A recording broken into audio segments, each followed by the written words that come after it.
Assalamualaikum warahmatullahi wabarakatuh. Salam sejahtera untuk kita semua.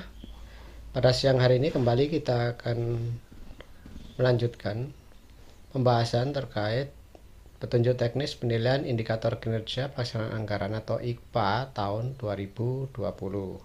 Pada kesempatan kali ini saya akan membahas IKPA terkait penyerapan anggaran. Penyerapan anggaran dihitung berdasarkan rasio antara persentase penyerapan anggaran atas pagu DIPA terhadap target penyerapan anggaran triwulan. Target penyerapan anggaran KL ditetapkan secara proporsional untuk triwulan 1 sampai dengan ke-4 sebesar 15%, 40%, 60%, dan 90%. Terhadap Satker atau eselon 1 ataupun KL dengan tingkat realisasi di atas target penyerapan triwulan, maka nilai kinerja diberikan secara maksimal sebesar 100. Sedangkan nilai IKPA penyerapan anggaran ditetapkan secara triwulan berdasar rata-rata dari nilai kinerja penyerapan yang telah dicapai sampai dengan triwulan berjalan. Adapun bentuk rumus dari nilai kinerja penyerapan anggaran adalah penyerapan anggaran triwulan ke berapa dibagi dengan target penyerapan anggaran triwulan berkenaan dikalikan 100%. Indikator penyerapan anggaran memberikan bobot 15% terhadap keseluruhan indikator IKPA tahun 2020. Dari sini bisa kita lihat bahwa IKPA untuk penyerapan anggaran dihitung secara triwulan terhadap seluruh belanja yang ada pada DIPA Satuan Kerja. Selanjutnya diberikan proporsi masing-masing 15%, 40%, 60%, dan 90%. Dan nilai maksimal adalah 100. Reformulasi IKPA-nya adalah sebagai berikut. Terhadap Satker dengan tingkat realisasi di atas target penyerapan, maka nilai kinerja diberikan nilai maksimal 100. Jadi tidak ada nilai yang melebihi dari 100. Dan perhitungannya adalah secara kumulatif dengan rata-rata nilai kinerja penyerapan anggarannya. Kita pakai contoh permisalan indikator penyerapan anggaran dari Satker A dan Satker B, di mana target penyerapannya sudah jelas 15%, 40%, 60%, dan 90%. Satker A di triwulan pertama mencapai 12%, triwulan kedua 32, triwulan ketiga 50, dan 80% di triwulan keempat. Sementara Satker B mencapai 30% atau melebihi dari target triwulan yang ditetapkan. Selanjutnya di triwulan kedua mendapatkan 50, triwulan ketiga 65, dan triwulan terakhir 95%. Perhitungan dari nilai kinerja dari Satker A yaitu 12/15, di mana 12 adalah capaian dari Satker A sendiri dibagi 15 yang merupakan target di triwulan 1 dikalikan 100 mendapatkan 80. Sementara Satker B 30 dari nilai capaian di triwulan 1 dibagi 15 targetnya dikali 100 mendapatkan nilai 200. Namun karena nilainya maksimal adalah 100, maka diberikan nilai sempurna yaitu 100. Demikian juga di triwulan kedua untuk Satker A ini 32/40. 32 adalah nilai capaian yang dicapai oleh Satker A dibagi target di triwulan kedua dikali 100 mendapatkan 80.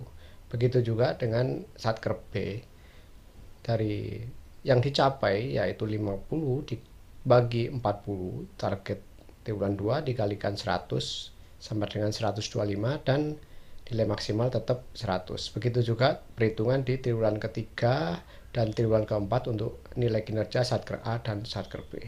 Beranjak ke tabel yang ada di bawah, untuk penilaian IKPA-nya dari Satker A mendapatkan 80 hasil dari nilai kinerja di triwulan 1. Begitu juga Satker B mendapatkan IKPA nilainya 100 dari nilai kinerja di triwulan ke-1.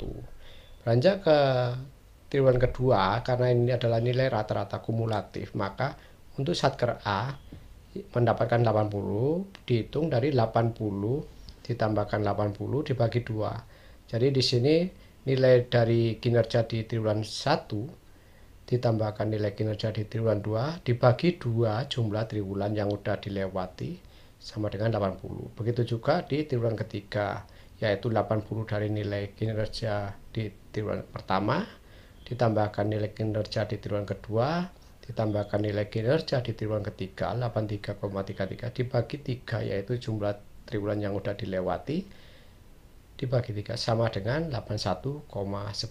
Begitu juga untuk triwulan keempat dan juga di Satker B. Terkait dengan indikator penyerapan anggaran ini, sebagaimana kita ketahui dalam periode darurat COVID-19 dari KPBN memberikan arahan kepada teman-teman satuan kerja untuk triwulan ketiga tidak lagi mematok 60%. Jadi istilahnya disegerakan untuk triwulan ketiga ini, kalau dapat disegerakan apabila melebihi dari 60% target yang ditetapkan. Hal itu untuk mendukung program pemulihan ekonomi nasional pemerintah. Selanjutnya, untuk pencapaian IKPA yang optimal terkait dengan penyerapan anggaran, Satker senantiasa memperhatikan progres penyerapan anggaran secara proporsional dari nilai pagu. Jadi secara berkala, kalau dapat, Satker itu senantiasa memperhatikan prosesnya, memperbaiki perencanaan dan eksekusi kegiatan secara relevan dan terjadwal yang tidak menumpuk pencairan anggarannya pada akhir tahun. Karena kebanyakan memang teman-teman satuan kerja banyak penyerapan anggaran pada akhir tahun. Selanjutnya, Satker akan dapat melakukan percepatan belanja, khususnya belanja barang dan modal yang proses pengadaannya dan barang dan jasanya dimulai sejak awal tahun anggaran.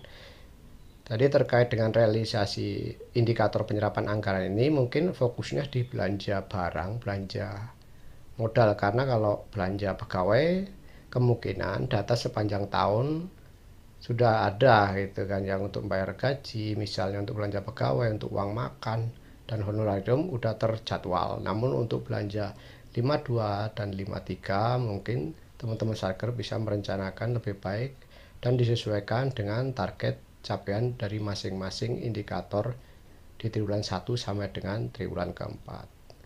Demikian penjelasan terkait indikator penyerapan anggaran. Semoga bermanfaat. Terima kasih. Wassalamualaikum warahmatullahi wabarakatuh.